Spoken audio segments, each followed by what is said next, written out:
جامع ترمذی میں حدیث ہے، حضرت ابو ہریرہ رضی اللہ تعالیٰ عنہ روایت کرتے ہیں کہ اللہ کے نبی حضرت محمد عربی صلی اللہ علیہ وآلہ وسلم نے ارشاد فرمایا،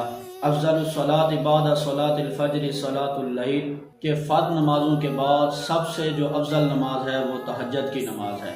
اسی طرح حضرت علی رضی اللہ تعالیٰ عنہ سے روایت ہے، وہ فرماتے ہیں کہ اللہ کے نبی حضرت محمد عربی صلی اللہ علیہ وآلہ وسلم نے ارشاد فرمایا، ان فی الجنت غرفا ترى ظهورها من بطونها وبطونها من ظهورها، فقام اعرابی قال لمن هي یا رسول اللہ صلی اللہ علیہ وسلم، قال من اطاب الکلام وادام الصیام وصلى باللیل والناس نیام۔ حضرت علی رضی اللہ تعالیٰ عنہ فرماتے ہیں کہ نبی کریم صلی اللہ علیہ وآلہ وسلم نے ارشاد فرمایا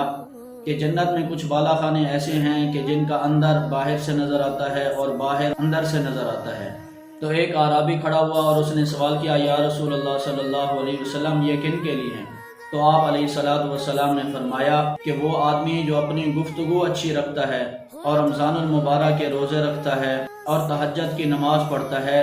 یہ بالا خانے اللہ تبارک و تعالیٰ نے ان کے لیے بنائے ہیں۔ اسی طرح ایک اور حدیث میں آتا ہے، اللہ کے نبی حضرت محمد عربی صلی اللہ علیہ وآلہ وسلم نے ارشاد فرمایا کہ اللہ تبارک و تعالیٰ تہجد کے وقت اس دنیاوی آسمان پر تشریف لاتے ہیں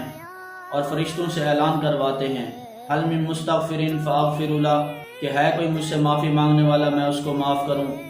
حل من مسترزق فارزق له، ہے کوئی مجھ سے رزق طلب کرنے والا کہ میں اس کو رزق دوں، حل من مسترحم فارحم له، ہے کوئی مجھ سے رحم طلب کرنے والا کہ میں اس پر رحم کروں۔ تو میرے بھائیو دوستو،